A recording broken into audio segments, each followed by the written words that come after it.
Hey yo, Monica here again, and today I will be going over some Underglaze basics. Okay, so what is Underglaze? Well, I'm no expert, but Wikipedia told me it's a pigment made from oxides. So basically, Underglaze is not just your average paint, like acrylic. Please don't use acrylic on your pottery, it will burn in the kiln. Underglaze is not completely opaque, so you will want to make sure you paint at least 2 layers. Now, here in the shop we used to make our own underglaze. We don't do that anymore. Now, if you have bought a take-home painting kit from us before, chances are you might have received one of our in-shop made underglazes.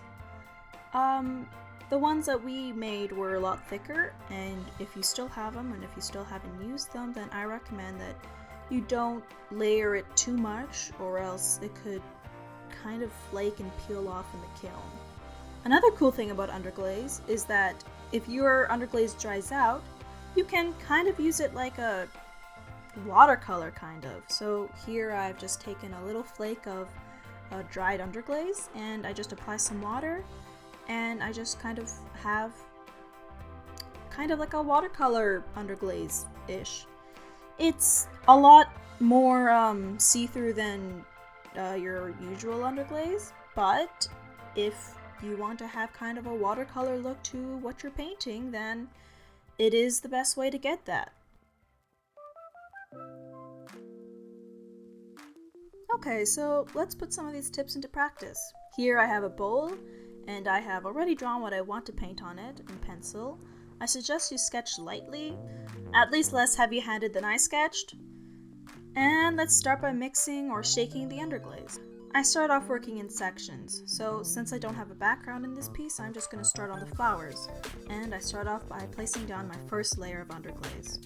By the time that I have painted the flowers blue, the first layer has dried, so I can paint on the second layer almost immediately.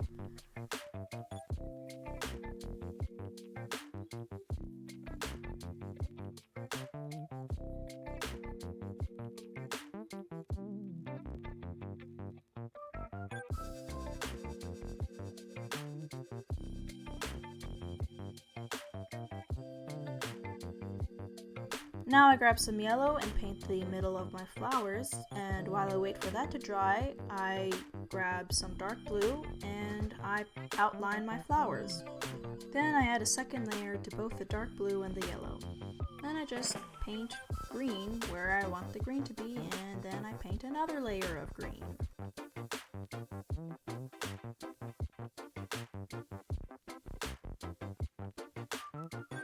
I also recommend that you do not mix the underglazes together. Chances are that once it's out of the kiln, the mixed color will not be the color you wanted. Just work with the colors you have.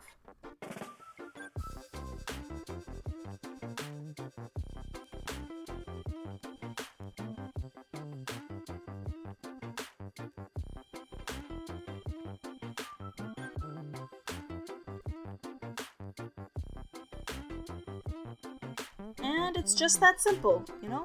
And if you want to learn how to do a gradient, I also have a video on that in the channel. I will link that somehow on the screen right now, hopefully. And that's it, really. Just make sure your name's on the bottom of your piece. And yeah, now here at the shop we offer a piece for you to take home and paint, and we also offer an underglaze set. And visit our website and our Facebook. And yeah, thanks for watching. Until next time.